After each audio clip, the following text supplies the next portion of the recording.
2022 is all set to be another significant year in the developing relationship between the telecom operators and the public cloud. So I'm here with one of the public cloud's most vocal and enthusiastic cheerleaders, Danielle Royston, founder and CEO of Telco DR and acting CEO of Totogi. So Danielle, thanks for joining us again today. Good to see you. So you said that 2021 was going to be the year of the public cloud. What for you were the biggest highlights of last year?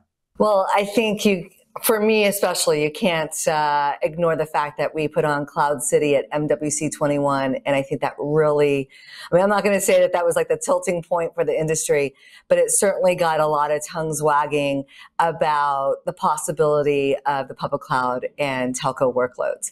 And so for me, that's been really exciting. But I think also there's been some really great news that came out last year of telcos moving in a real way to the public cloud. I think Vodafone signed another strategic deal with Google.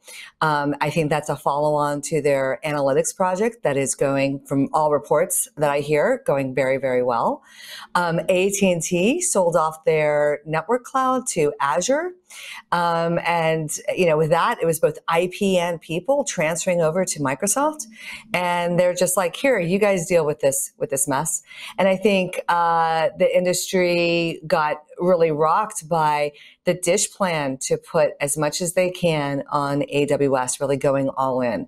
And so I think those are really strong proof points that telcos around the world, big telcos, are really taking this move to the public cloud seriously, and it's really starting to happen. And I'm obviously really excited about that.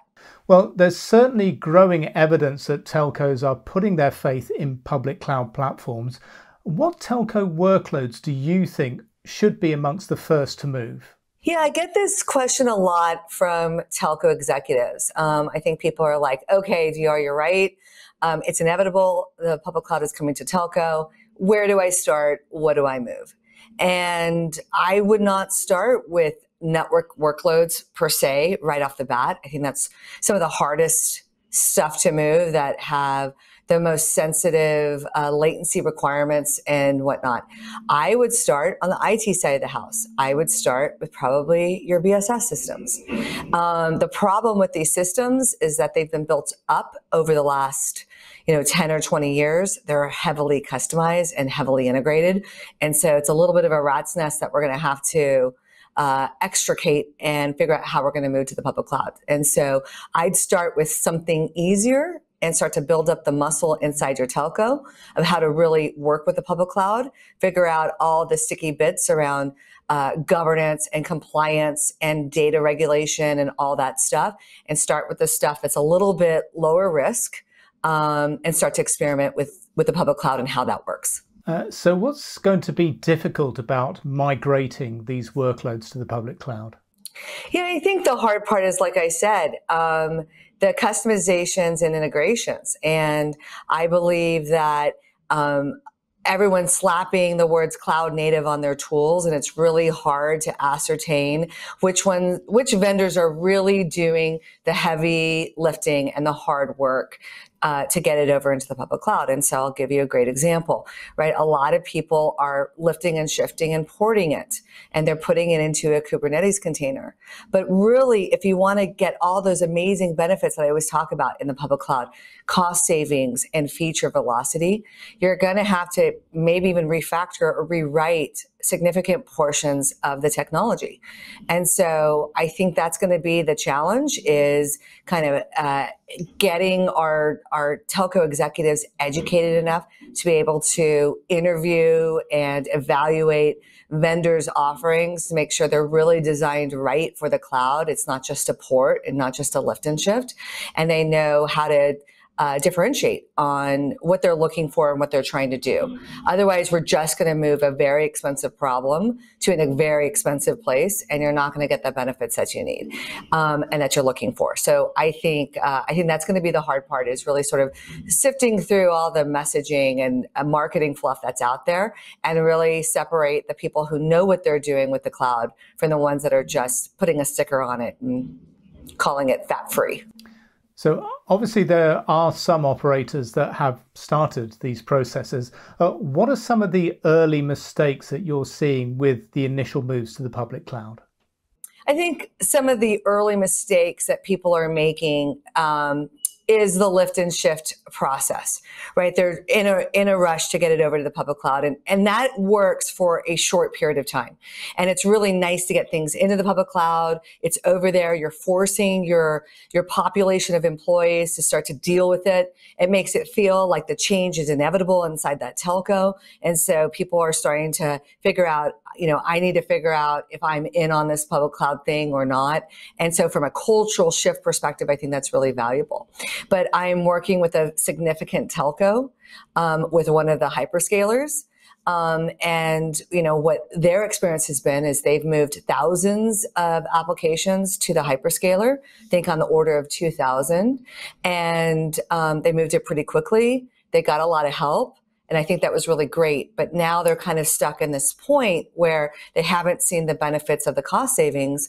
And they're coming to me and they're like, how do we get all those things that you're talking about? And I'm like, well, now we move into the really hard part of the journey. This is like the beginning still of it, and starting to refactor it so that you can use the databases of the public cloud, the services of the public cloud. You can't just lift it up and move it like a box. You're going to have those same problems. And so it's doable. I think it takes years. The larger you are, the longer it's going to take. Verizon, for example, I think it took them 4 years, and I don't think they moved everything. And so I think that's what people are going to have to do, is come to terms with the fact that a lot of stuff is going to have to be rewritten and refactored, and written in a way with cloud first principles, not with client server kind of experience that we've had from the late 90s. And that's where all of the software comes from. It's old and it needs to be rewritten. So obviously operators want to avoid as many problems as they can. So what should CIOs and CTOs be thinking about as they start to move BSS systems over to the public cloud? Yeah, and I think here what you need to understand is I don't believe customizations and individual requirements are going to go away. This is the way telco is, and they want to be able to customize it. And so I think what people are going to need is an API-driven system, a system that was designed from the ground up for the cloud with APIs in mind. And obviously, as acting CEO of Totogi, that's something that I've been talking about over the last 6 months or so, how important I think an API-driven system is. And I think it's going to be hard for telco executives to really grasp this, because they're so used to, show me your screens, show me the interface, show me how it works. And I'm coming in and I'm saying, no, let me show you what you can do with it. You can combine it with any cloud service. You can combine it with any database. You can put an API call right in the system of execution, right in the system of decision. And it's going to be such a novel thought for telco executives to have that power, to have information and data at the point of decision making, when for so many, well, for decades, we've had data trapped in different silos, in different walled gardens by different vendors. And you're not able to pull this information together to make intelligent decisions that impact the subscriber at the moment of churn or at the moment where they can increase ARPU. And with the cloud tools, literally the world's best technology, best AI, best machine learning, best databases, and whoever knows what else AWS and these guys are going to invent, you get to combine that with your legacy systems and start to call this functionality from whatever system you want. And I think that's going to just rock telco. I think I'm really onto a great idea here. But it's going to have, I'm going to have to keep evangelizing. And I know that drives everyone crazy, right? About this new way of thinking. Because I think it's such a big idea. And I think the telcos that adopt this way are going to really be able to steal market share from the competitors and really start to take on the OTT vendors and fight back for that lost ARPU. And I'm psyched to do that. Well, I'm sure there's people who will be lining up and wanting to find out, what experiences you have and what projects you're working on. And we're only weeks away from MWC22. Will people have a chance to catch up with you in Barcelona at the end of February? Yeah, I'm triple jabbed, as they say, I think in the UK. So I'm boosted, and Spain will let me in. I'm happy to go travel to MWC. So it was a great show, and really fortunate to have an opportunity to speak. And so I always try to make my talks really entertaining and memorable, and we're certainly working on that. I am opening up a panel discussion that will be on Wednesday, March 2nd at 11 Barcelona time. And I'm the kickoff slot, which is always a little bit of pressure. And I'm really excited to do that. I think what we're doing on the Totogi side and Telco DR side, we're putting together another Cloud City.